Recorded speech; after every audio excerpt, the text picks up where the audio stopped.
ಇನ್ನು ಆರ್ಎಸ್ಎಸ್ ನೋಂದಣಿಗೆ ಗೃಹ ಸಚಿವ ಪ್ರಿಯಾಂಕ್ ಖರ್ಗೆ ಪಟ್ಟು ಹಿಡಿದಿರುವುದು ಬಿಜೆಪಿ ನಾಯಕರು ಕುತ ಅಂತಿದ್ದಾರೆ. ನಮ್ಮದು ಪೊಲಿಟಿಕಲ್ ಪಾರ್ಟಿ ಅಲ್ಲ, ಸಂಸ್ಕಾರ ಕೊಡೋ ಸಂಘ ಅಂತ ಕಿಡಿಕಾರಿದ್ದಾರೆ. ಆದರೆ ಪ್ರಿಯಾಂಕ್ ಮಾತ್ರ ಪಟ್ಟು ಬಿಡ್ತಾ ಇಲ್ಲ. ಸಂವಿಧಾನದ ಅಡಿಯಲ್ಲೇ ರಿಜಿಸ್ಟರ್ ಮಾಡಿ ನಿಮ್ಮ ಅಸ್ತಿತ್ವದ ಬಗ್ಗೆ ಹೇಳಿ ಸಾಕು ಅಂತಿದ್ದಾರೆ. ಬನ್ನಿ, ಏನೆಲ್ಲ ರಾಜಕೀಯ ನಡೀತಾ ಇದೆ, ಇಲ್ಲಿದೆ ರಿಪೋರ್ಟ್.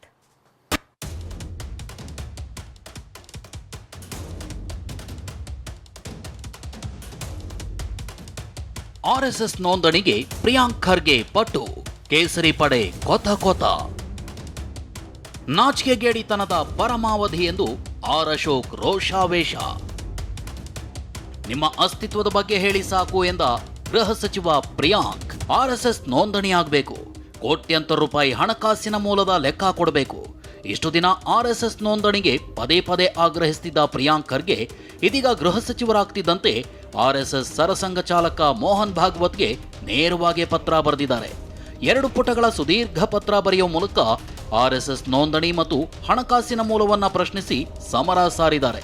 ಇದು ರಾಜಕೀಯ ಸಂಘರ್ಷಕ್ಕೆ ಕಾರಣವಾಗಿದೆ. ಬಿಜೆಪಿ ಕಾಂಗ್ರೆಸ್ ನಾಯಕರ ಮಧ್ಯೆ ವಾಗ್ಯುದ್ಧ ತಾರಕಕ್ಕೇರಿದೆ. ಗೃಹ ಸಚಿವ ಪ್ರಿಯಾಂಕ್ ಖರ್ಗೆ ಆರ್ಎಸ್ಎಸ್ ನೋಂದಣಿಗೆ ಆಗ್ರಹ ಮಾಡಿದ್ರೆ, ಆರ್ಎಸ್ಎಸ್ ಸರಸಂಘ ಚಾಲಕ ಮೋಹನ್ ಭಾಗವತ್ ಮಾತ್ರ ನಾವು ಯಾವುದನ್ನೂ ರಹಸ್ಯವಾಗಿಟ್ಟಿಲ್ಲ, ಕಳೆದ 100 ವರ್ಷಗಳಲ್ಲಿ ನೋಂದಣಿ ಬಗ್ಗೆ ಯಾರೂ ಕೇಳಿಲ್ಲ, ಇದೆಲ್ಲ ರಾಜಕೀಯ ಗಿಮಿಕ್ ಅಂತಿದ್ದಾರೆ. ಇದಕ್ಕೆ ತಿರುಗೇಟು ಕೊಟ್ಟಿರೋ ಪ್ರಿಯಾಂಕ್ ಪಾರದರ್ಶಕತೆ ಕೇಳೋದೇ ತಪ್ಪಾ ಅಂದಿದ್ದಾರೆ. I don't need to respond. There are so many unregistered things going on. And we are not secretive, we are working on open ground.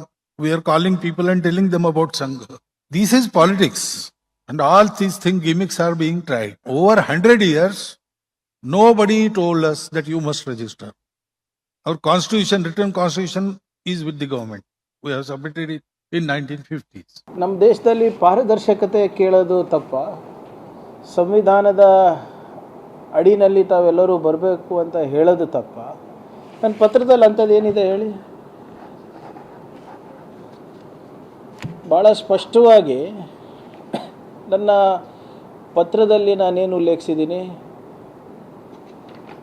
according to the annual report 2025 released by the Akhil Bharatiya Pratinidhi Sabha, the highest decision making body of the RSS.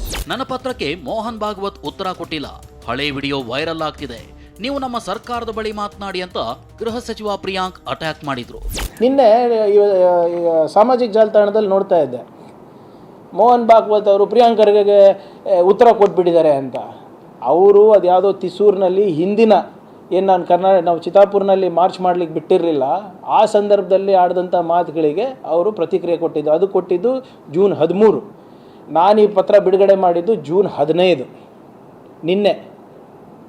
So ಸುಮ್ಮನೆ ಇವ್ರದ್ದು ಒಂದು ecosystem ಇದೆ, ಅವ್ರು ಹೇಳಿದ್ದೇ ನಿಜ, ಅವ್ರು ಆಡಿದ್ದೇ ಮಾತು ಅಂತ.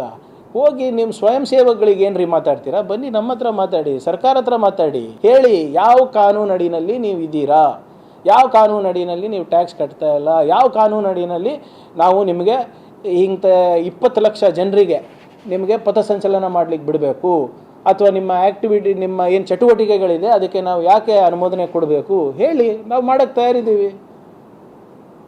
ನಾನು ಯಾವಾಗ ಹೇಳಿದ್ದೀನಿ ನಿಮ್ಗೆ ಮಾಡೋಕ್ಕೆ ಬಿಡೋದಿಲ್ಲ ಅಂತ? ಬೇರೆ ಸಂಸ್ಥೆಗಳಿಗೆ ಹೆಂಗೆ ಕಾನೂನು ಅನ್ವಯ ಆಗ್ತದೆ, ಅದೇ ನಿಮಗೂ ಅನ್ವಯ ಆಗಬೇಕಲ್ವಾ? ಬಿಜೆಪಿಯವರು ಆರ್ಎಸ್ಎಸ್ ಆಳ್ಮಕ್ಕಳು ವಿರೋಧ ಮಾಡೇ ಮಾಡ್ತಾರೆ ಅಂತ ಸಚಿವ ಪ್ರಿಯಾಂಕ್ ಕಿಡಿಕಾರಿದ್ರು. ಇದಕ್ಕೆ ತಿರುಗೇಟು ಕೊಟ್ಟ MLC city Ravi, RSS political party ಅಲ್ಲ, ನೋಂದಣಿ ಯಾಕೆ ಅಂದ್ರು.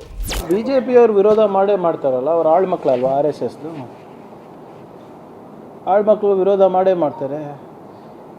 ನಮ್ಮ ದೇಶದಲ್ಲಿ ಪಾರದರ್ಶಕತೆ ಕೇಳೋದು ತಪ್ಪ? ನಿಮ್ಮದು ಕಾರ್ಯಚಟುವಟಿಕೆಯ ವಿಧಾನ ಏನು ಅನ್ನೋದನ್ನು ಬರೆದುಕೊಡಿ ಅಂತ ಅಷ್ಟೇ ಕೇಳಿದ್ರು. ಕಾರ್ಯಚಟುವಟಿಕೆಯ ವಿಧಾನವನ್ನು, ಸಂಘದ ಸಂವಿಧಾನವನ್ನು ಬರೆದು ಕೊಡುವಂಥ ಕೆಲಸ ಮಾಡ್ತು. ಆವಾಗಲೂ ಕೂಡ ನೋಂದಣಿ ಮಾಡ್ಕೊಳ್ಳಿ ಅಂತ ಅವತ್ತಿನ ಸರ್ಕಾರವೂ ಹೇಳಿಲ್ಲ. ಸ್ವತಂತ್ರ ನಂತರ, ಸ್ವತಂತ್ರ ಪೂರ್ವದಲ್ಲೂ ಯಾರೂ ಹೇಳಿಲ್ಲ, ಸ್ವತಂತ್ರ ನಂತರನೂ ಹೇಳಿಲ್ಲ. ಪೊಲಿಟಿಕಲ್ ಪಾರ್ಟಿನ ಅಂದರೆ ಪೊಲಿಟಿಕಲ್ ಪಾರ್ಟಿನೂ ಅಲ್ಲ, ಕೇವಲ ವ್ಯಕ್ತಿಗೆ ಸಂಸ್ಕಾರ ಕೊಡುವ ಕೆಲಸವನ್ನು, ದೇಶಭಕ್ತಿಯ ಸಂಸ್ಕಾರ ಕೊಡುವ ಕೆಲಸವನ್ನು ಸಾಂಪ್ರದಾಯಿಕ ಶೈಲಿಯ ಮೂಲಕ ಮಾಡುತ್ತೆ. ಏನಾದರೂ ಕೇಳಿದ್ರೆ ಧರ್ಮದ ಹೆಸರು ತರ್ತೀರಾ, ಧರ್ಮಕ್ಕೂ ಇದಕ್ಕೇನ್ ಸಂಬಂಧ ಅಂತ ಸಚಿವ ಪ್ರಿಯಾಂಕ್ ಖರ್ಗೆ ಬೆಂಕಿ ಉಗುಳಿದ್ರು. ತಿರುಗೇಟು ಕೊಟ್ಟ ಶಾಸಕ ಸುನಿಲ್ ಕುಮಾರ್ ಚರ್ಚೆ ಮಾಡೋದು ನಿಲ್ಲಿಸಿ ಅಂದ್ರು. ಏನಾದರೂ ಕೇಳಿದ್ರೆ ನೀವು ಧರ್ಮದ ಹೆಸರು ತರ್ತೀರಾ? ಧರ್ಮಕ್ಕೆ ಇದಕ್ಕೆ ಏನ್ರಿ ಸಂಬಂಧ? ಎಲ್ಲ ನಾನು ಹೇಳಿದ್ದೀನ ನೀವು ಧರ್ಮ ರಿಜಿಸ್ಟರ್ ಮಾಡ್ಕೊಳ್ಳಿ ಅಂತ? ಎಲ್ಲಿ ತೋರಿಸ್ಬಿಡಿ. ಇಲ್ಲೆಲ್ಲಿ ಈ ನನ್ನ ಪತ್ರದಲ್ಲಿ ಹಿಂದೂ ಅಂತ ಎಲ್ಲಾದರೂ ಒಂದು ಶಬ್ದ ಬಂದಿದೆಯಾ, ಪದ ಬಂದಿದೆಯಾ, ಧರ್ಮ ಅಂತ ಬಂದಿದೆಯಾ? ಒಂದು ತೋರಿಸ್ಬಿಡಿ ನನಗೆ. RSS ಬಗ್ಗೆ ಇವತ್ತು ಮಾತಾಡ್ಲಿಕ್ಕೆ ಹೊರಟಿದ್ದಾರೆ. ಪರಮಪೂಜ್ಯನೆಯ ಸರಸಂಘ ಚಾಲಕರು ಈಗಾಗಲೇ ಅದಕ್ಕೆ ಇವರು ಪತ್ರ ಬರೆಯೋದಕ್ಕಿಂತ ಮುಂಚೆನೇ ಸಾಕಷ್ಟು ವಿಷಯಗಳನ್ನು ಅವರು ಕೇರಳದ ತ್ರಿಶೂರ್ನಲ್ಲಿ ಈಗಾಗಲೇ ವ್ಯಕ್ತ ಮಾಡಿದ್ದಾರೆ. ಇನ್ನಾದರೂ ಮಾನ್ಯ ಪ್ರಿಯಾಂಕ ಖರ್ಗೆ ಅವರು ಅದನ್ನು ಚರ್ಚೆ ಮಾಡೋದನ್ನು ಬಿಡಬೇಕು. ಮೋಹನ್ ಭಾಗವತರವರು ಉತ್ತರ ಕೊಟ್ಟಿದ್ದಾರೆ, ಅಲ್ಲಿಗೆ ಅವ್ರಿಗೆ ಉತ್ತರ ಸಿಕ್ತು ಅಂತ ನನಗೆ ಅನ್ಸ್ಕೊಳ್ತೇನೆ. ಈ ಉತ್ತರ ಸಿಕ್ಕದ ಮೇಲೆ ಯಾರ್ಯಾರು ಉತ್ತರ ಪಡ್ಕೊಂಡಿದ್ರು ಯಾರೂ ಬಾಯಿ ಬಿಚ್ಚಿಲ್ಲ ಇದುವರೆಗೂ. ಯಾಕೆಂದ್ರೆ ಪ್ರಶ್ನೆ ಕೇಳಿ ಗಾಂಪರ ದೊರೆಗಳಾಗಿದ್ರು ಅವರೆಲ್ಲ. ಈಗ ಗಾಂಪರ ದೊರೆಗಳ ಪಟ್ಟಿಗೆ ಪ್ರಿಯಾಂಕಾ ಖರ್ಗೆ ಅವರು ಕೂಡ ಸೇರ್ಕೊಂಡಿದ್ದಾರೆ. ಅವರು ಕರ್ನಾಟಕದಲ್ಲಿ ಗಾಂಪರ ದೊರೆ. ಈಗ ಅವರು ದೇಶದಲ್ಲಿ ಪಾನ್ ಶಾಪ್ ಕೂಡ ರಿಜಿಸ್ಟರ್ ಮಾಡಬೇಕು, ಇಂಥದ್ರಲ್ಲಿ ನೋಂದಣಿ ಆಗಬೇಕು ಅಂತ ಸಚಿವ MB ಪಾಟೀಲ್ ಹೇಳಿದರು.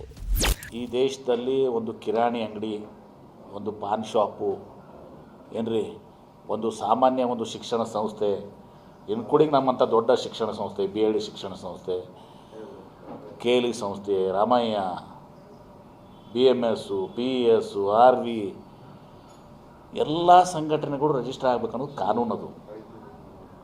ಅವರು ಕಾನೂನು ಬಗ್ಗೆ ಮಾತನಾಡಿದಾಗ ರಿಜಿಸ್ಟರ್ ಮಾಡಿಕೊಂಡು ಲೆಕ್ಕಪತ್ರವನ್ನು ಕೊಡುವಂಥದ್ದು, ಇದೆಲ್ಲ ಮಾಡುವಂಥದ್ದು ಅದು ಅವ್ರ ಕರ್ತವ್ಯ, ಅದು ಕಾನೂನಾತ್ಮಕವಾಗಿರೋದು ಸಹ. ಅದನ್ನು ಬಿಟ್ಟು ಹಿಂದೂ ಧರ್ಮ ರಿಜಿಸ್ಟರ್ ಆಗಿಲ್ಲ, ಇಸ್ಲಾಂ ಧರ್ಮ ರಿಜಿಸ್ಟರ್ ಆಗಿಲ್ಲ, ಇದೆಲ್ಲವೂ ಕೂಡ ಹಾರಿಕೆಯ ಉತ್ತರಗಳು. ಹೈಕಮಾಂಡ್ ಓಲೈಕೆಗೆ ಪ್ರಿಯಾಂಕ್ ಯತ್ನ ಎಂದ ಆರ್ ಅಶೋಕ್, ದೆಹಲಿಯ ನಕಲಿ ಗಾಂಧಿ ಹೈಕಮಾಂಡ್ ಅನ್ನ ಓಲೈಕೆ ಮಾಡೋಕೆ ಸಚಿವ ಪ್ರಿಯಾಂಕ್ ಯತ್ನಿಸುತ್ತಿದ್ದಾರೆ ಅಂತ ವಿಪಕ್ಷ ನಾಯಕ ಆರ್ ಅಶೋಕ್ ಟ್ವೀಟ್ನಲ್ಲಿ ವಾಗ್ದಾಳಿ ನಡೆಸಿದ್ರು. ದೆಹಲಿಯ ನಕಲಿ ಗಾಂಧಿ ಹೈಕಮಾಂಡ್ನ ಓಲೈಕೆ ಮಾಡಿ ಅವರನ್ನ ಮೆಚ್ಚಿಸಿ ಹೇಗಾದ್ರೂ ಮಾಡಿ ತಾನೇ ಮುಂದಿನ CM ಅಭ್ಯರ್ಥಿ ಆಗಬೇಕೆಂಬ ದುರಾಸೆಯಿಂದ ಪ್ರಿಯಾಂಕ್ ಖರ್ಗೆ ಅವರು RSS ಅನ್ನ ಬೆದರುಗೊಂಬೆ ಮಾಡಿಕೊಳ್ಳಲು ಹೊರಟಿದ್ದಾರೆ. ಸದಾ ಸಮಾಜದಲ್ಲಿ ಸೈದ್ಧಾಂತಿಕ ವಿವಾದ ಸೃಷ್ಟಿಸಿ ತನ್ನ ರಾಜಕೀಯ ಬೇಳೆ ಬೇಯಿಸಿಕೊಳ್ಳಲು ಇವರು ನಡೆಸುತ್ತಿರುವ ಈ ಕುತಂತ್ರ ಮತ್ತು ಒಳಸಂಚು ಪ್ರಜ್ಞಾವಂತ ಕನ್ನಡಿಗರಿಗೆ ಅರ್ಥವಾಗದಷ್ಟು ರಹಸ್ಯವಾಗಿ ಏನೂ ಉಳಿದಿಲ್ಲ. ಇನ್ನು ಟ್ವೀಟ್ನಲ್ಲಿ ಪೋಸ್ಟ್ ಮಾಡಿದ ಬಿಜೆಪಿ ರಾಜ್ಯಾಧ್ಯಕ್ಷ BY ವಿಜಯೇಂದ್ರ, RSS ಮದರಸಾಗಳಂತೆ ಗುಪ್ತವಾಗಿ ಕೆಲಸ ಮಾಡೋದಿಲ್ಲ ಅಂತ ತಿಳಿದಿದ್ದಾರೆ. ರಾಷ್ಟ್ರೀಯ ಸ್ವಯಂ ಸೇವಕ ಸಂಘ ಮದರಸಗಳಂತೆ ಗುಪ್ತವಾಗಿ ಕಾರ್ಯನಿರ್ವಹಿಸುವುದಿಲ್ಲ. ಕೇವಲ ಮತಾಂಧತೆಯನ್ನ ಬಿತ್ತಿ ರಾಷ್ಟ್ರೀಯತೆಯನ್ನ ವಿರೋಧಿಸಲು ಪ್ರಚೋದನೆ ನೀಡುವ ಮದರಸಗಳ ಚಟುವಟಿಕೆಗಳು ನಿಮ್ಮ ಕಣ್ಣಿಗೆ ಬೀಳುವುದಿಲ್ಲ, ಕಿವಿಗೂ ಕೇಳಿಸುವುದಿಲ್ಲ. ಯಾಕಂದರೆ ಅದರ ಮೂಲದಿಂದ ಉತ್ಪತ್ತಿಯಾಗುತ್ತಿರುವ ಮತ ಬ್ಯಾಂಕ್ ಆಧರಿಸಿ ಅಧಿಕಾರ ಅನುಭವಿಸುತ್ತಿರುವ ನಿಮಗೆ ರಾಷ್ಟ್ರ ವಿಧ್ವಂಸಕ ಚಟುವಟಿಕೆಯ ಬಗ್ಗೆ ತಲೆ ಕೆಡಿಸಿಕೊಳ್ಳುವ ಬದ್ಧತೆ, ನೈತಿಕತೆ ಇರಲು ಹೇಗೆ ಸಾಧ್ಯ?